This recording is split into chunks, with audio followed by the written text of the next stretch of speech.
नाशिकचं पालकमंत्री पण अद्यापही वेटिंगवर आहे. ठीक आहे, मी आधी सांगितलं आपल्याला त्याच्यात काही फरक पडतोय का? हेच पडत नाही.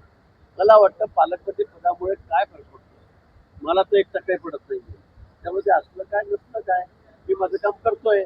आणि यावेळेचा कुंभ हा खूप मोठा होणार आहे. गेल्या वेळेस 5-6 फूट मोठा राहील, पण तो स्वच्छ कसा होईल, सुंदर कसं होईल आणि सुरक्षित कसा होईल याकडे आमचं लक्ष या ठिकाणी पूर्ण आहे. आम्ही पूर्ण 100% कामाला लागलेलो आहोत. आपलं नाव आघाडीवर आहे, आपलं नाव आघाडीवर क्रेडाईच्या अध्यक्षांनी देखील तुमचा उल्लेख पालकमंत्री म्हणूनच केलाय. आज या कार्यक्रमात देखील आपल्याला पालकमंत्री म्हणून आता मी महिन्यातून 20 दिवस 22 दिवस नाशिकमध्येच राहतो, त्यामुळे सगळ्यांना असं वाटतं की पालकमंत्री ठीक आहे. त्यांना वाटतं अर्थसंकल्पामध्ये जळगाव जिल्ह्यात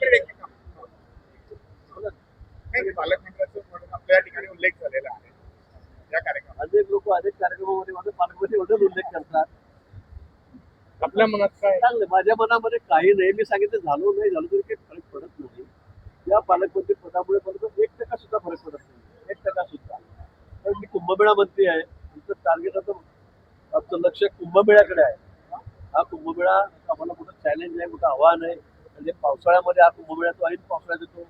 आपला सप्टेंबर ऑक्टोबर मध्ये कुंभमेळा येतो आणि गेल्या वेळेपेक्षा 5-6 पट जास्त गर्दी, कोट्यवधी भाविक नाशिकमध्ये या ठिकाणी येणार आहेत. त्यांची सुरक्षा, तिथे स्वच्छता याला जी प्रायोरिटी आहे. त्यामुळे मी कुंभमेळा मंत्री म्हणून काम करतोच आहे.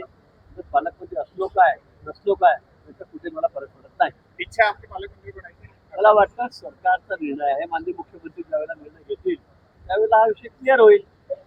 सांगितलं झालं तर चांगलंच आहे, नाही झालं तरी चांगलं आहे.